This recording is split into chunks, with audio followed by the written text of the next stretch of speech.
شروع اللہ کے پاک اور بابرکت نام سے جو بڑا مہربان نہایت رحم کرنے والا ہے۔ پنکھا ہوا گرم دے رہا ہو تو کمرے کے اندرونی پانی کا ٹب بھر کر رکھ لو، ہوا ٹھنڈی ہو جائے گی۔ سوکھی ہوئی کھجور کھانے سے دماغ اور دل دونوں کو طاقت ملتی ہے۔ دماغی گرمی کا مسئلہ ہو تو تربوز کھا لیا کرو۔ خربوزہ کھانے کے بعد پانی یا دودھ پینے سے ہیضہ ہو جاتا ہے۔ فالسے کا جوس پینے سے بلغم ختم ہوتی ہے۔ پپیتا کھانے سے شوگر کی بیماری ختم ہوتی ہے۔ معدے میں سوزش کا مسئلہ ہو تو خوبانی پکی ہوئی کھا لیا کرو۔ قے اور متلی کا مسئلہ ہو تو املی کا جوس بنا کر پیا کرو۔ گرمی کے موسم میں کھجور کھانے سے مردانہ کمزوری ہو جاتی ہے۔ کیلے پر نمک لگا کر کھانے سے پیچش میں آرام ملتا ہے۔ مثانے میں کمزوری کا مسئلہ ہو تو آم کھانے سے گریز کریں۔ پکا ہوا سیب کھانے سے خشک کھانسی میں آرام ملتا ہے۔ مثانے میں کمزوری کا مسئلہ ہو تو آم کھانے سے گریز کریں۔ پکا ہوا سیب کھانے سے خشک کھانسی میں آرام ملتا ہے۔ کچے پھل کھانے سے چہرے کی خوبصورتی بڑھ جاتی ہے۔ چائے پینے سے رنگ کالا پڑ جاتا ہے۔ چنے کی دال کا سالن کھانے سے منہ کی جھریاں غائب ہو جاتی ہیں۔ ایلو ویرا کا پانی ہاتھوں اور پیروں پر لگانے سے ہاتھ پاؤں سفید ہو جاتے ہیں۔ جس کا قد لمبا ہو وہ دماغ کا کمزور ہوتا ہے۔ جس عورت کا قد چھوٹا ہو اس کا دماغ تیز ہوتا ہے۔ ہاتھوں اور پیروں کے انگوٹھوں پر تیل لگانے سے قد لمبا ہوتا ہے۔ گھی کو نیم گرم کر کے آنکھوں پر لگانے سے نظر تیز ہوتی ہے۔ پخانہ کرتے وقت جلن محسوس ہو تو آپ کو بواسیر کی بیماری ہونے والی ہے۔ اگر زبان کا رنگ پیلا پڑ جاتا ہو تو آپ کو یرقان کا مسئلہ ہے۔ کالے رنگ کے کپڑے پہننے سے دل کمزور ہو جاتا ہے۔ اگر مونچھوں کے بال گر رہی ہوں تو آپ کو شوگر کا مسئلہ ہے۔ کوکا کولا بوتل پینے سے پیٹ میں کیڑے پیدا ہوتے ہیں۔ بکرے کے سر کا گوشت کھانے سے دماغ کو طاقت ملتی ہے۔ کھیرا چھلکے سمیت کھانے سے جلد نرم اور ملائم ہو جاتی ہے۔ پیاز کا رس اور شہد ملا کر چاٹنے سے دل کی بیماریاں ختم ہوتی ہیں۔ ہفتے میں 2 سے زیادہ مرتبہ مباشرت کرنے سے مردانہ کمزوری ہو جاتی ہے۔ نہار منہ دار چینی کے دانے چبانے سے منہ کی بدبو ختم ہو جاتی ہے۔ کچے سیب کھانے سے پیٹ درد کا مسئلہ ہو جاتا ہے۔ کھانے کے بعد ایک چٹکی کالا نمک چاٹنے سے کھانا جلدی ہضم ہو جاتا ہے۔ صبح ٹائم پر نہ اٹھنے سے دماغ کمزور ہوتا ہے۔ دہی میں چینی ڈال کر کھانے سے ڈپریشن کی بیماری ختم ہوتی ہے۔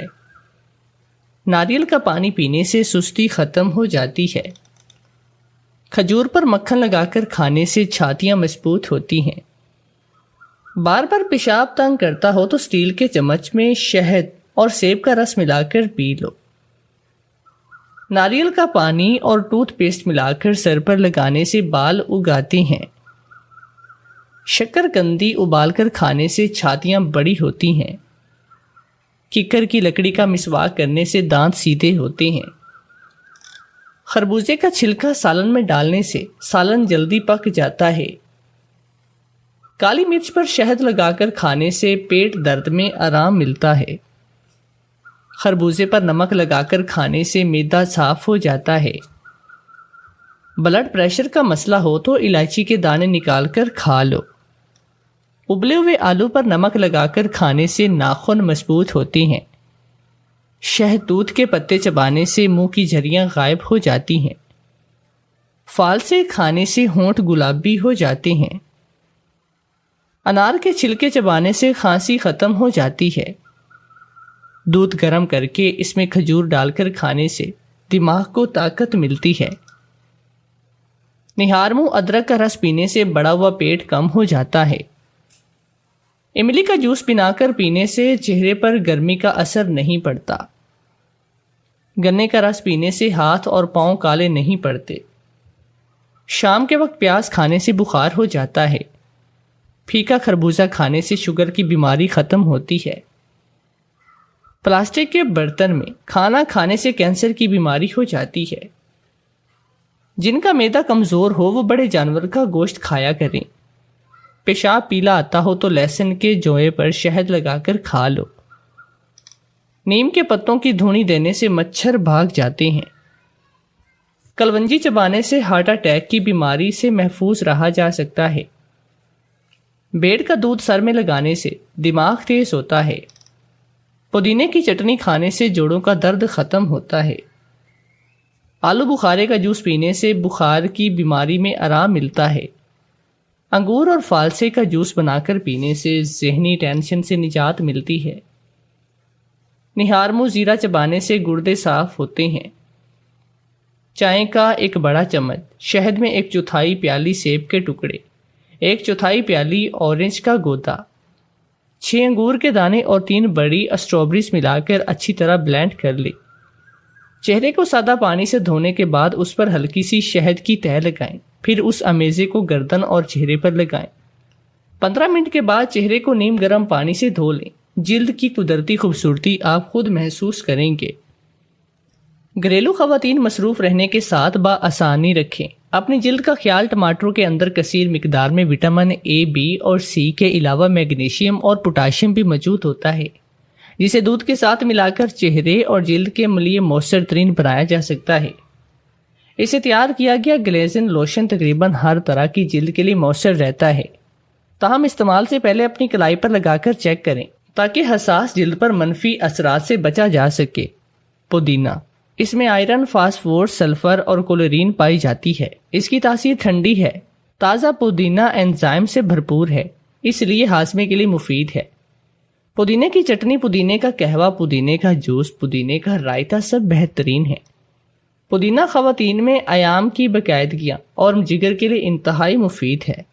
کھیرا غذائیت سے بھرپور ہے، قدرتی طور پر پیشاب آور خاصیت رکھتا ہے، اس لیے یورک ایسڈ کے مریضوں کے لیے انتہائی مفید ہے۔ اس کی تاثیر کو معتدل کرنے کے لیے طب نبوی میں اس کو کھجور کے ساتھ کھانے کی تاکید کی گئی۔ کھجور نہ ہو تو منکا اور شہد کے ساتھ بھی کھایا جا سکتا ہے۔ کھیرے کا سلاد کالے نمک کے ساتھ استعمال کرنے سے کھانا جلد ہضم ہوتا ہے۔ کھیرے کا جوس اور دودھ برابر مقدار میں لے کر چہرے، گردن اور ہاتھوں پر لگائیں، یہ بہترین بلیچنگ ایجنٹ بھی ہے۔ کھیرے کے قطلے آنکھوں پر رکھنے سے بہترین نتائج حاصل ہوتے ہیں۔ سبزیاں حیاتین اور نمکیات کا بہترین ذریعہ ہے۔ سبز، پیلی، اورنج، سرخ سبزیوں میں calcium, magnesium, potassium, iron, beta carotene, حیاتین بی کمپلیکس، حیاتین سی وافر مقدار میں ہوتی ہیں۔ سبزیوں میں اینٹی آکسیڈنٹ پائے جاتے ہیں جو ہمارے جسم سے فضول کے مادوں کو خراج کر دیتے ہیں۔ گرمی اور لو سے بچنے کی احتیاطی تدابیر۔ موسم گرما کے آغاز میں درجہ حرارت بڑھنے سے انسانی صحت کے ساتھ ساتھ پرندے، جانور، نباتات ہر چیز متاثر ہوتی ہے۔ درجہ حرارت کی زیادتی کے باعث پسینے کا اخراج زیادہ ہوتا ہے، جس کے باعث نمکیات اور پانی کی کمی ہو جاتی ہے اور لو کے لگنے کے خدشات بھی بڑھ جاتے ہیں۔ اپنی روزمرہ کے معمولات میں رد و بدل کر کے ہم گرمیوں میں لو لگنے اور دیگر بیماریوں سے بچاؤ کو ممکن بنا سکتے ہیں۔ میں اس عورت کی فائل اپنے سامنے کھول کر بیٹھی تھی جسے جیل میں ہر کوئی شبو کے نام سے پکار کرتا تھا۔ قیدی نمبر 248 جس کا پورا نام شبانہ لیاقت تھا۔ جیسے ہی میں نے اس کی فائل پڑھنی شروع کی میرے رونگٹے کھڑے ہو گئے۔ جو کچھ اس کی فائل میں درج تھا وہ پڑھ کر میں اپنی جگہ حیران تھی کہ بظاہر ایک جوان اور خوبصورت نظر آنے والی عورت بہت ہی شاطر مجرمہ تھی، جو 14 بچوں کی ماں تھی، اور جس بات نے مجھے حیران کیا تھا وہ اس کا غیر شادی شدہ ہونا تھا۔ اس کی فائل میں واضح طور پر لکھا تھا کہ وہ ایک غیر شادی شدہ 14 بچوں کی ماں ہے جس نے 7 سالوں میں 14 بچے جنم دے کر ایک انوکھا کارنامہ سر انجام دیا ہے۔ اسی بات نے مجھے حیران ہونے پر مجبور کر دیا تھا کہ جب اس کی شادی ہی نہیں ہوئی تو پھر 14 بچے کس کے تھے۔ جس جرم میں وہ سزا کاٹ رہی تھی وہ بھی انتہائی بھیانک تھا، اور اس سے بھی زیادہ عجیب بات یہ تھی کہ یہ عورت پچھلے 9 سال سے اسی جیل میں قیدی تھی، اور یہ جیل صرف اور صرف عورتوں کا جیل تھا۔ یہاں سے کسی مرد کا کوئی تعلق نہیں تھا، یہاں تک کہ یہاں موجود عملہ بھی عورتوں پر ہی مشتمل تھا۔ اور کوئی نہیں جانتا تھا کہ شبانہ عرف شبو نے یہ 14 بچے بغیر مرد کے کیسے پیدا کیے ہیں۔ یہی بات جاننے کے لیے میں نے اپنے سارے ضروری کاموں کو ترک کر کے پہلے شبانہ کی فائل کو اچھی طرح سٹڈی کیا اور پھر اسے الگ کوٹڑی میں بلا کر اپنے سامنے بٹھا لیا۔ میں پوری طرح چوکنا تھی کیونکہ اس طرح کی مجرمائیں عام عورتوں کی طرح نہیں ہوتی، بلکہ وہ کبھی بھی کچھ کر جاتی ہیں، اور اپنی 15 سالہ نوکری میں مجھے اس بات کا بہت اچھی طرح اندازہ ہو چکا تھا۔ شبو مجھے دیکھ کر مسکراتے ہوئے کہنے لگی، میڈم صاحبہ، آپ کو مجھ سے ایسا کیا کام پڑ گیا جو آپ نے مجھے تنہائی میں بلا لیا؟ میری نظر اس کے پیٹ پر تھی، جس کو دیکھ کر میں بتا سکتی تھی کہ وہ کم سے کم 7 مہینوں سے حاملہ تھی۔ شبانہ نے میری نظروں کی تپش کو محسوس کیا تو ہنستے ہوئے کہنے لگی، اچھا تو آپ کو میرے حمل میں دلچسپی ہے؟ اس اندھیری کوٹھڑی میں اس کی ہنسی بہت ہی بھیانک معلوم ہو رہی تھی۔ میں نے سختی سے کہا، مجھے زیادہ کچھ نہیں جاننا، سوائے اس کے کہ جب تم شادی شدہ نہیں ہو تو پھر تم نے 14 بچے کیسے پیدا کر لیے، اور وہ بھی اس کال کوٹھڑی میں رہتے ہوئے جہاں کسی مرد کا تو دور ہوا کا بھی گزر ممکن نہیں، اور اب جو بچے تمہارے پیٹ میں ہیں ان کا باپ کون ہے؟ میرے سوالوں کا جواب دینے کی بجائے شبانہ ایک دفعہ پھر کھل کر ہنسی تھی۔ ایسا لگ رہا تھا جیسے اس پر ہنسی کا دورہ پڑ گیا ہو۔ کانسٹیبل نے میرے اکیلے یہاں آنے سے پہلے ہی مجھے خبردار کیا تھا کہ شبو ایک نفسیاتی عورت ہے اور جیل میں ہر کوئی اس سے دور رہتا ہے، یہاں تک کہ اسے ایک علیحدہ کوٹھڑی میں بھی اس لیے رکھا جاتا ہے کہ وہ کسی کو نقصان نہ پہنچائے۔ پرانی جیلر کا بھی اس نے بری طرح سے سر پھاڑا، اس کے سر پر 10 ٹانکے آئے تھے، اور جیسا جرم کر کے وہ یہاں تک پہنچی تھی وہ کسی بھی حد تک جا سکتی تھی۔ کافی دیر تک ہنستے رہنے کے بعد جب اس کی ہنسی رکی اور کوٹھڑی میں سناٹا چھایا تو میں نے اس سے کہا کہ تمہاری ہنسی کے دورے مجھے میرے سوالوں سے نہیں روک سکتے، مجھے سیدھی طرح سے میرے سوالوں کا جواب دو۔ آخر تم کس طرح سے حاملہ ہوئی ہو، اور تمہارے بچوں کا باپ کون ہے؟ تم کس طرح مردوں کے ساتھ تعلق قائم کرتی ہو؟ آخر مجھے بھی تو پتہ چلے۔ جب میری سختی میں کوئی کمی نہ ہوئی تو شبانہ میرے قریب آئی، میرے کان کے قریب آہستہ سے اپنا منہ کر کے دھیمی آواز میں کہنے لگی، میڈم میں سچ سچ بتاؤں آپ کو، یقین کرو کہ میرا اس لمحے مجھے واقعی میں وہ کوئی پاگل عورت معلوم ہوئی تھی۔ ایک لمحے کے لیے تو میری ریڑھ کی ہڈی میں سنسناہٹ اٹھی، کیونکہ وہ میرے حد سے زیادہ قریب تھی اور جسامت میں مجھ سے زیادہ لمبی اور چوڑی تھی۔ اس کی فائل پر درج اس کے کارناموں نے مجھے پہلے ہی بہت زیادہ چوکنا کیا ہوا تھا۔ میں نے اپنے آپ پر قابو پاتے ہوئے سختی سے کہا، ہاں میں صرف اور صرف سچ جاننا چاہتی ہوں، کیونکہ جھوٹ سے مجھے نفرت ہے، اور اگر مجھے سچ بتائے گی تو میں اس کی جان بخش دوں گی، ورنہ اسے میرے عذاب کا شکار ہونے سے کوئی نہیں بچا سکے گا۔ اس نے میری آنکھوں میں آنکھیں ڈالی اور بہت ہی آہستہ سے کہا، میں کنواری ہوں اور میرا کسی مرد سے کوئی تعلق نہیں، یہی سچ ہے۔ شبانہ کی بات سن کر مجھے شدید غصہ آ گیا، کیونکہ میرے سامنے وہ حاملہ کھڑی تھی اور میرے سامنے سچ کے نام پر جھوٹ کہہ رہی تھی۔ میں نے ایک زوردار تماچا اس کے منہ پر لگایا اور کہا کہ تو پھر یہ بچہ کس کا ہے جو تمہارے پیٹ میں ہے؟ بنا کسی کے تعلق کے تم حاملہ ہو گئی۔ تھپڑ کھاتے ہی وہ دوبارہ زور زور سے ہنسنے لگی، اور جب اس کی ہنسی کچھ کم ہوئی تو کہنے لگی، ہاں بالکل اسی طرح جیسے پہلے میں نے 14 بچے پیدا کیے ہیں، اب پھر میں بچہ پیدا کرنے جا رہی ہوں، اور وہ بھی بنا ہم بستری کے۔ بات مکمل ہوتے ہی اس پر دوبارہ ہنسی کا دورہ پڑا تھا، اور میں جانتی تھی کہ یہ عورت اتنی آسانی سے نہیں بتانے والی۔ میں غصے کے آلہ میں اسے کوٹھڑی میں چھوڑ کر باہر نکل آئی تھی، جہاں کانسٹیبل ہینا میرے انتظار میں کھڑی تھی۔ وہ مجھے دیکھتے ہی کہنے لگی، میڈم صاحبہ میں نے تو پہلے ہی کہا تھا اس کے منہ نہ لگیں، پتہ نہیں یہ جادوگرنی ہے یا پھر کوئی بہت ہی مکار عورت۔ یہ کیسے حاملہ ہو جاتی ہے کوئی نہیں جانتا، جبکہ یہ تو اپنی کوٹھڑی سے باہر بھی کم بہت نکلتی ہے۔ اسے زیادہ تر بند ہی رکھا جاتا ہے، کیونکہ کب اس کو دورہ پڑ جائے کسی کو خبر نہیں ہوتی۔ میں نے تیز تیز قدم بڑھاتے ہوئے ہینا سے پوچھا کہ تم یہاں کتنے عرصے سے موجود ہو؟ میری بات سن کر اس نے کچھ حساب لگایا اور کہنے لگی، میں 3-4 سال مہینے سے یہیں موجود ہوں، اور جب سے میں نے شبو کو اس طرح دیکھا ہے، میرے سامنے اس نے 6 بچے پیدا کیے ہیں، لیکن نہ ہی وہ جیل سے کبھی باہر گئی اور نہ ہی اس سے ملنے کوئی آتا ہے۔ پھر پتہ نہیں کیسے وہ حاملہ ہو جاتی ہے، کوئی نہیں جانتا۔ شبانہ سے ہونے والی ملاقات اور ہینا کی باتوں نے مجھے شش و پنج میں مبتلا کر دیا تھا۔ کچھ تو ایسا تھا جو نظر نہیں آ رہا تھا، لیکن بس پشت کوئی بڑی حقیقت پوشیدہ تھی، اور جسے جاننے کے لیے مجھے شبانہ کے ماضی تک پہنچنا تھا۔ ایک عورت ہو کر جو جرم اس نے کیا تھا وہ کوئی عام لڑکی نہیں کر سکتی تھی، اور اس لیے میں نے شبانہ کے ماضی کو کھنگالنے کا فیصلہ کیا، لیکن مجھے کیا خبر تھی کہ اس کے ماضی کو کھنگالنے پر میرے سامنے کیسا بھیانک سچ آئے گا۔ سچائی تک پہنچ کر میرے اپنے ہوش اڑ گئے۔ میرا نام عظمیٰ تھا اور میں ایک جیلر تھی اور معمول کے مطابق صبح صبح اپنے رونڈ پر تھی۔ مجھے اس جیل میں آئے زیادہ دن نہیں گزرے تھے، میری پوسٹنگ بہت ہی کچھ دنوں پہلے ہوئی تھی، اس لیے میں ابھی یہاں بہت کم لوگوں سے واقف تھی، ورنہ میری عادت تھی کہ میں ایک ایک قیدی پر نظر رکھتی اور جیل کے سبھی معاملات سے واقف رہا کرتی تھی۔ میری نوکری ایسی تھی کہ میں بہت زیادہ سخت مزاج ہو گئی، میرے اندر سے نرمی بالکل ختم ہو گئی، کیونکہ جن عورتوں سے میرا واسطہ پڑتا تھا وہ سب کی سب بہت ہی شاطر اور سزا یافتہ ہوا کرتی تھی۔ ان کے اندر ماں، بہن، بیٹی جیسے جذبات میں نے کبھی نہیں دیکھے۔ کوئی اپنے باپ کو مار کر یہاں تک پہنچتی تو کوئی اپنی اولاد کو بیچ کر، اور اسی لیے میرا دل بھی ان کو لے کر بہت ہی سخت تھا۔ میں اپنی نوکری کو لے کر بہت ہی زیادہ ایماندار اور فرض شناس تھی، اس لیے اپنے ڈپارٹمنٹ میں میری بہت ہی زیادہ عزت تھی، اور جہاں کہیں کوئی گڑبڑ ہو جاتی میری پوسٹنگ وہاں کر دی جاتی، اور اس دفعہ بھی میری پوسٹنگ ہو کر فیصلہ آباد کی اس جیل میں آئی تھی جہاں خطرناک مجرماؤں کو سزا کے بعد رکھا جاتا۔ یہ جیل بہت ہی زیادہ بڑا تھا اور آج میں پہلی دفعہ اس حصے میں آئی تھی جہاں عمر قید کی مجرماؤں کو رکھا گیا تھا۔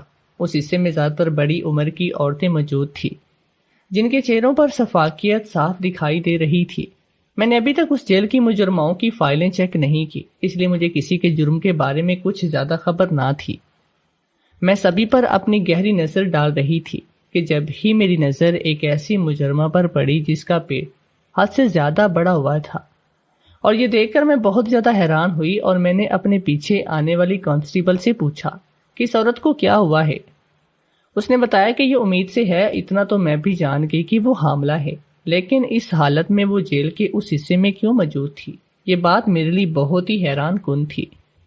وہ کوئی 35 سال کی خوبصورت اور حسین ترین عورت تھی جس کے چہرے پر زخم کے نشانات بتا رہے تھے کہ وہ کوئی بڑا گناہ کر کے یہاں تک پہنچی ہے، جس کے نشان آج بھی اس کے چہرے پر واضح ہیں۔ عموماً میں پہلی ہی نظر میں مجرموں کو اچھی طرح سے جان لیا کرتی تھی، لیکن کبھی کبھی کچھ چہرے پہلی نظر میں سمجھ نہیں آتے، اور اس عورت کا چہرہ بھی کچھ ایسا ہی تھا۔ مجھے لگا کہ شاید وہ کچھ دنوں پہلے ہی یہاں آئی ہے۔ یہی سوچ کر میں نے اس سے پوچھا کہ تم یہاں آئے کتنے تمہیں دن ہوئے ہیں اور کون سا جرم کر کے یہاں پر پہنچی ہو؟ کم سے کم اپنے پیٹ میں پلنے والے بچے کا ہی خیال کر لیتی۔ میری بات سن کر وہ زور سے ہنسی اور کہنے لگی، میں تو پچھلے 6 سال سے یہاں موجود ہوں، اب تو مجھے اپنا جرم بھی یاد نہیں رہا۔ اس عورت کی بات سن کر میں دنگ رہ گئی اور کانسٹیبل سے کہا، کیا یہ سچ کہہ رہی ہے؟ اگر یہ 6 سال سے یہاں پر ہے تو پھر یہ بچہ کس کا ہے؟ کیونکہ یہ تو عورتوں کی جیل ہے اور بغیر مرد کے یہ کیسے حاملہ ہو سکتی ہے؟ میرے سوال کے جواب میں کانسٹیبل نے کچھ بھی نہیں کہا، اور وہ میرے پیچھے ایسے خاموش کھڑی رہی جیسے اسے خود بھی اس بات کی خبر نہ ہو۔ اس سے پہلے کہ میں اس عورت سے مزید کوئی سوال جواب کرتی، مجھے بتایا گیا کہ میرے دفتر میں کوئی ملاقاتی آیا ہے۔ یہ سن کر میں فوراً اپنے دفتر میں لوٹ آئی۔ کوئی سرکاری لوگ ملاقات کی غرض سے آئے ہوئے تھے، اور پھر ان کے ساتھ ایسے مصروف ہوئی کہ شام کے وقت سے ہی فارغ میری ڈیوٹی ختم ہو گئی اور میں گھر لوٹ آئی۔ وہ عورت اور اس کا حمل میرے ذہن میں پوری طرح سے گھر کر چکا تھا، کیونکہ میرے اوپر کام کا بوجھ بہت زیادہ تھا۔ میرا ٹرانسفر اس جیل میں اس لیے کیا گیا کیونکہ یہاں کا نظام درہم برہم ہو چکا تھا۔ پرانے جیلر نے قیدیوں کے ساتھ بہت برا سلوک رکھا ہوا تھا، اور اسی وجہ سے آئے دن ادارے کو خبروں میں بہت ہی زیادہ بدنامی کا سامنا کرنا پڑ رہا تھا۔ اور یہاں پر آنے کے بعد مجھے پتا چلا کہ یہاں پر سب کچھ الٹ پھیر ہے اور کوئی بھی چیز اپنی جگہ پر نہیں تھی، یہاں تک کہ قیدیوں کو مناسب خوراک بھی نہیں مل رہی تھی، اور نہ ہی ان کے گھر والوں سے انہیں ملوانے کا کوئی خاص انتظام تھا۔ قیدیوں کو انسانوں کی طرح نہیں بلکہ بھیڑ بکریوں کی طرح رکھا گیا۔ ایک جیل میں 12 عورتیں بند تھی۔ میری پوسٹنگ کو 15 دن ہوئے تھے، اور یہ 15 دن میں نے اس قدر مصروف گزارے تھے کہ مجھے سر کھجانے کی بھی فرصت نہیں ملتی، اور آج بھی میں اس قدر تھک گئی تھی کہ میرے ذہن سے نکل گیا۔ آج میرے اکلوتے بیٹے کی سالگرہ ہے، اور جب میں گھر لوٹی تو میرا بیٹا میرے انتظار میں بیٹھا ہوا تھا۔ اس کے چہرے پر ناراضگی کے تاثرات موجود تھے، اس لیے میں نے اسے پیار سے گود میں اٹھایا اور سوری کی۔ اتنے میں لیٹ ہو گئی۔ میری ساس اور شوہر بیٹا اچھی طرح سے میری نوکری سے واقف تھے، اس لیے کوئی بھی زیادہ دیر مجھ سے خفا نہیں رہتا۔ میرا بیٹا بھی جلد ہی مان گیا، اور ہم سے بہت اچھے سے اس کی سالگرہ ہم سب نے منائی تھی۔ میرا بیٹا ہادی میرا اکلوتا بیٹا تھا جو بہت ہی منتوں اور مرادوں کے بعد پیدا ہوا تھا۔ اس لیے اس میں میری جان بستی تھی، میں اپنی نوکری میں کتنی ہی مصروف کیوں نہ ہو، ہادی کے لیے ہمیشہ وقت نکال لیا کرتی۔ آج بھی بہت زیادہ تھکے ہوئے ہونے کے باوجود میں نے بہت ہی شاندار طریقے سے اس کی سالگرہ منائی تھی۔ رات کو تھکی ہاری جب میں سونے کے لیے لیٹی تو اچانک ہی میرے ذہن میں اس عورت کا چہرہ آیا جسے میں صبح صبح مل کر آئی تھی۔ میں اس کو سوچ رہی تھی۔ میرے شوہر عباد کہنے لگے، کیا بات ہے بیگم صاحبہ، رات کے اس پہر بھی آپ کے پاس ہمارے لیے وقت نہیں؟ عباد کی بات پر میں مسکرا اٹھی۔ یہ سچ تھا کہ میں انہیں بہت ہی کم وقت دیتی تھی اور وہ بہت ہی اچھی طرح میرے کام کی نوعیت کو سمجھتے تھے۔ عباد کہنے لگے کہ اتنے سالوں میں ہم صرف ایک بیٹے کے ماں باپ ہیں، مجھے لگتا ہے کہ ہمارے اور بھی بچے ہونے چاہیے۔ عباد کی اس بات سن کر میں چونک گئی۔ میں اچھی طرح سے جانتی تھی کہ وہ کیا کہنا چاہ رہے ہیں۔ میں کہنے لگی کہ نہیں، یہ کیسے ممکن ہے؟ اکیلی عورت حاملہ ہو جائے انسان تو کیا جانوروں کو بھی اولاد کے لیے اپنے ساتھی کی ضرورت ہوتی ہے؟ تم کیوں اس وقت یہ سوال کر رہی ہو؟ میں نے مسکرا کر بات ٹال دی اور عباد کو اپنی جیل سے متعلق زیادہ نہیں باتیں بتایا کرتی تھی۔ میری عادت تھی کہ میں اپنے ذاتی زندگی اور کام والی زندگی کو الگ الگ رکھتی تھی۔ کچھ ہی دیر میں عباد کی باہوں میں مجھے سکون آ گیا اور میں سارے دن کی تھکن اور شبانہ کو بھلا کر عباد کے ساتھ خوبصورت لمحات گزارنے لگی تھی۔ ہادی میرا اور عباد کا اکلوتا بیٹا تھا جسے پیدا کرنے کے لیے میں نے بہت جتن کیے تھے۔ حمل تھا کہ ٹھہرتا ہی نہیں تھا۔ پتہ نہیں کتنے علاج اور کتنی دعاؤں کے بعد ہادی میری گود میں آیا تھا اور ایک شبو تھی کہ جو بغیر مرد کے بچے پیدا کیے جا رہی تھی۔ اگلی صبح اٹھتے ہی میں نے اس کیس پر کام شروع کر دیا۔ میں اتنی خاموشی سے جیل کے اندر ایک قیدی کو کسی غلط حرکت میں ملوث نہیں دیکھ سکتی تھی۔ مجھے یقین تھا کہ شبانہ سب کی نظروں میں دھول جھونک رہی ہے اور یہ مردوں کے ساتھ غیر جنسی تعلق بناتی ہے، اور مجھے یہی راز جاننا تھا کہ آخر وہ کس طرح اتنے لوگوں کو چکمہ دے سکتی ہے۔ لیکن اس سے پہلے مجھے اس کا ماضی ٹٹولنا تھا۔ وہ ایک بھیانک جرم کی سزا کاٹ رہی تھی جس کا تصور بھی نہیں کیا جا سکتا تھا۔ آج سے 10 سال پہلے اس نے اپنے ہی باپ کو چھوٹے چھوٹے ٹکڑوں میں تقسیم کیا اور ان ٹکڑوں سے سالن پکا کر محلے والوں کو بانٹ دیا تھا۔ کچھ لوگوں کو شک ہوا اور انہوں نے پولیس کو اطلاع کر دی۔ اسی طرح شبانہ گرفتار ہوئی اور اس نے خود اپنا جرم اپنے منہ سے قبول کیا۔ اس نے اپنے 60 سالہ باپ کو پہلے نیند کی گولیاں کھلائی، اس کے بعد بڑی بے دردی سے آری کے ذریعے ٹکڑوں میں تبدیل کیا۔ کوئی بیٹی اپنے ہی سگے باپ کے ساتھ کیسے اس طرح کر سکتی تھی؟ یہی جاننے کے لیے میں اس محلے تک پہنچ گئی جہاں شبانہ رہائش پذیر تھی، اور وہاں جا کر معلومات حاصل کرنے پر جو کچھ مجھے پتا چلا اس نے مجھے چونکا کر رکھ دیا تھا۔ شبانہ کا باپ ایک شرابی آدمی تھا اور ہر وقت شراب کے نشے میں دھت رہتا، اور اسی نشے میں وہ اپنی بیوی یعنی کہ شبانہ کی ماں کو مارنے سے بھی گریز نہ کرتا، اور اسی کے ظلم و ستم سے تنگ آ کر شبانہ کی ماں نے خودکشی کر لی۔ اس وقت شبانہ صرف 15 سال کی تھی۔ شبانہ کی ماں خود تو اس دنیا سے چلی گئی، لیکن شبانہ کو اس کے باپ کے رحم و کرم پر چھوڑ گئی۔ شبانہ کے باپ نے اپنی جوان 15 سال کی بیٹی کو اپنے نشے کی بھینٹ چڑھا دیا، اور جب بھی اس کے پاس نشے کے پیسے نہ ہوتے تو وہ شبانہ کو بھیک مانگنے پر مجبور کر دیتا۔ جب شبانہ نے اس عمل کے لیے انکار کیا تو پھر محلے والوں نے دیکھا کہ شبانہ کے گھر رنگ برنگی مرد آنے لگے ہیں۔ وہ مرد کیوں آتے ہیں، ان کا شبانہ یا اس کے باپ سے کیا تعلق تھا، یہ تو کوئی بھی نہیں جانتا۔ اور پھر ایک دن جب شبانہ نے سارے محلے کو قورمہ پکا کر تقسیم کیا تو کچھ محلے والوں کو شک ہو گیا۔ یہ گوشت انسانی گوشت ہے اور اسی لیے پولیس والوں کو اطلاع کی گئی، اور پتہ چلا کہ شبانہ نے تو اپنے باپ کو ہی آری سے کاٹ کر اس کے گوشت کا قورمہ بنا کر بانٹا ہے۔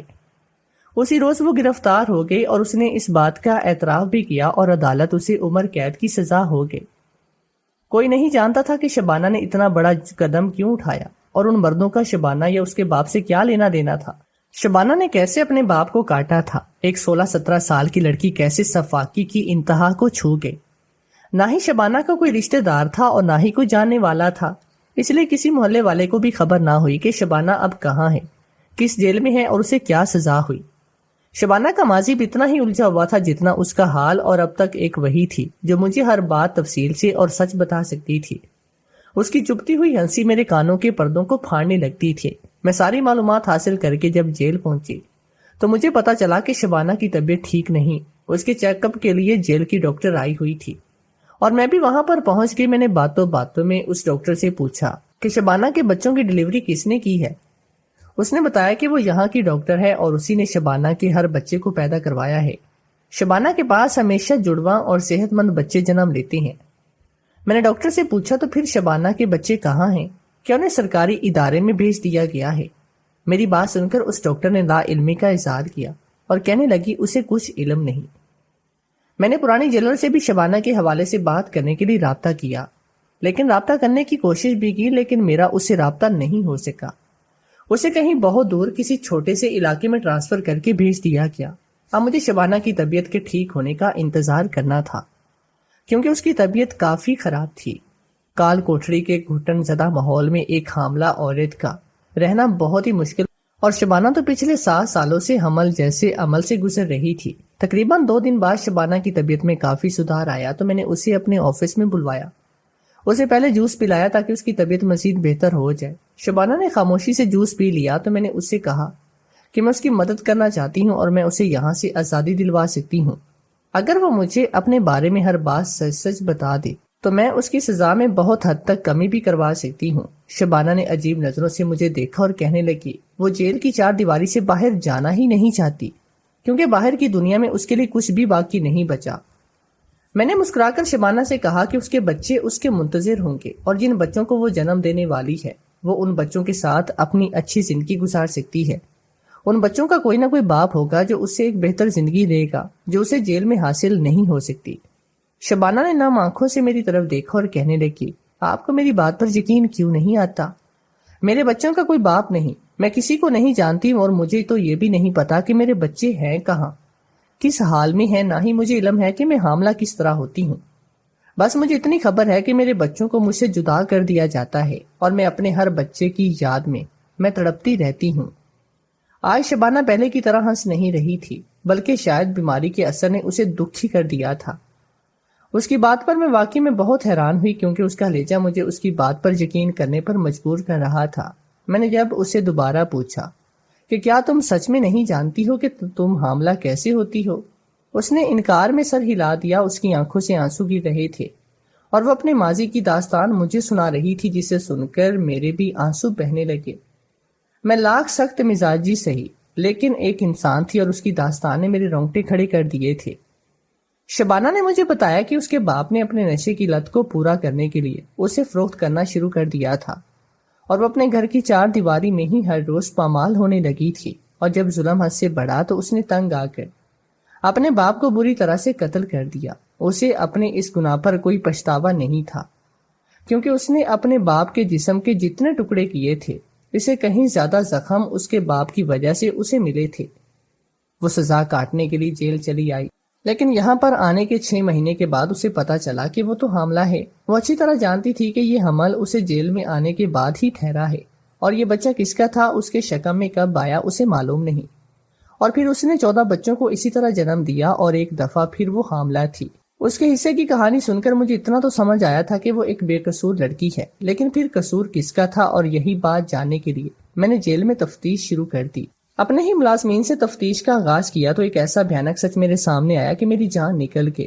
مجھ سے پہلے جو جیلر یہاں پر موجود تھی وہ یہاں کی ڈاکٹر کے ساتھ ملی ہوئی تھی، اور ہر مہینے قیدیوں کا جو چیک اپ ہوا کرتا تھا اسی کے دوران ہی اس نے شبوں کے اندر کسی مرد کے جراثیم منتقل کیے تھے، اور اسے بچے پیدا کروا کر انہیں آگے فروخت کر دیا جاتا۔ وہ جیلر اسی طرح کی سرگرمیوں میں ملوث تھی اور اچھی طرح سے جانتی تھی کہ کون کون سی قیدیوں سے ملاقات کے لیے ان کے گھر والے نہیں آتے، اور انہی قیدی عورتوں کو اپنے مقصد کے لیے استعمال کرتی اور غلط کام کے پیسے بناتی تھی۔ شبو واقعی میں مظلوم تھی۔ اس نے کسی کے ساتھ ہم بستری نہیں کی، وہ خود بھی نہیں جانتی کہ وہ کیسے اتنے بچوں کی ماں بن گئی۔ میں نے اس جیلر کے خلاف آگے کمپلین فارورڈ کی، اور شبو کو سزا بھی کم کروا دی۔ اب کچھ دن باقی ہیں، اور پھر اس کے بعد وہ آزاد ہو جائے گی۔ میں نے اسے یقین دلایا کہ میں اسے اپنے گھر رکھوں گی، اسے ایک اچھی زندگی دوں گی، وہ میرے گھر رہ کر میرے لیے عزت کے ساتھ کام کر سکتی ہے۔ یہ سن کر وہ بہت ہی زیادہ خوش ہوئی، اور اب جو بچے پیدا ہونے والے تھے ان پر بھی شبو کا ہی حق تھا۔ میں اب اس کو بچوں سے جدا نہیں کر سکتی تھی۔ کیا آپ لوگوں کو لگتا ہے کہ مجھ سے پہلے والی کوئی جیلر اس بھیانک جرم کی سزا ہوگی، یا پھر اس کی وردی کی وجہ سے قانون کی گرفت سے بچ جائے گی؟ کیا آپ لوگوں کو جیل کی زندگی کے بھیانک حقائق کا کچھ علم ہے؟ ہمیں لازمی بتائیں۔